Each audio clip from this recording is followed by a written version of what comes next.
Good happy Monday morning. Is Monday, August 8th, 2022. I'm Riley King. Welcome to your morning news update right here on the Riley King Radio Network. Let's get started right now. First up, experts give tips on keeping pets cool during hot summer days. The dog days of summer are upon us, and at Super Dogs Daycare in Merrimack, the pups are having some fun in the sun. But when temperatures swell into the 80s and 90s, pets can overheat quickly. Signs of overheating is their tongue gets very red, their gums may be very red, their gums may be a little bit sticky. That means they're dehydrated.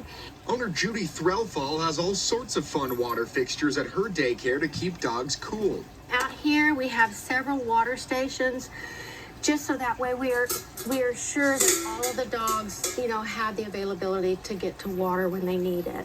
But not everyone has a setup like hers, which is why she says it's so important to take your dogs to a shaded area and bring plenty of water. Travel water bowl, take one with you everywhere.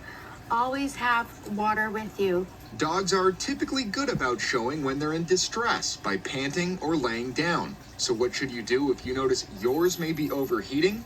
Try wetting a towel with cold water. Wipe down their paws and neck area. Are concerned that your dog is not cooling down quickly enough, you can put alcohol on their feet pads. This also helps cool down because it evaporates. Even your dog's food can help keep them cool on hot days. You can take your dog's food and put it in a Kong, put a couple of blueberries in there, squish them in there, a little bit of yogurt, put it in the refrigerator, it's cool, and there's your dog's evening meal.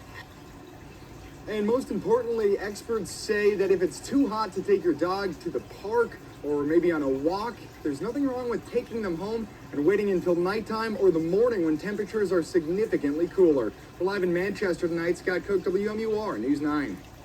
Meet your next pillow. Okay, and there you go on that video and that report.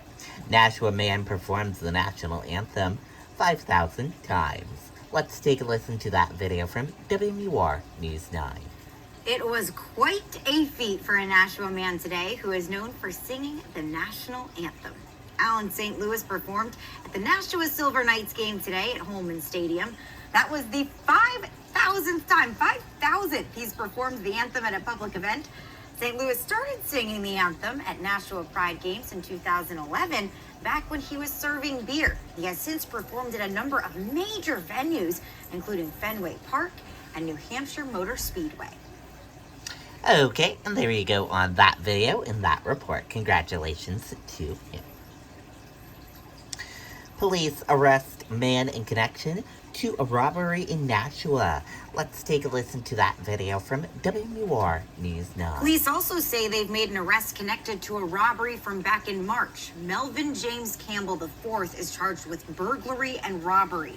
Campbell is accused of breaking into a Nashua home, assaulting a person inside, then stealing various items. He's set to appear in court tomorrow.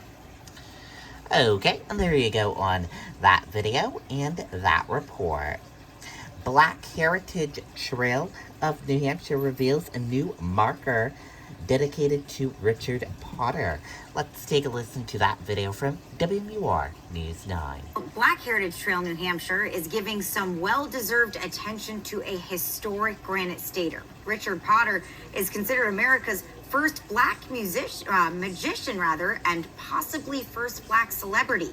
Potter owned a large estate in Andover in the early 1800s, an uncommon feat at the time. Members of Black Heritage Trail gathered in the town to dedicate a new maker honoring his legacy.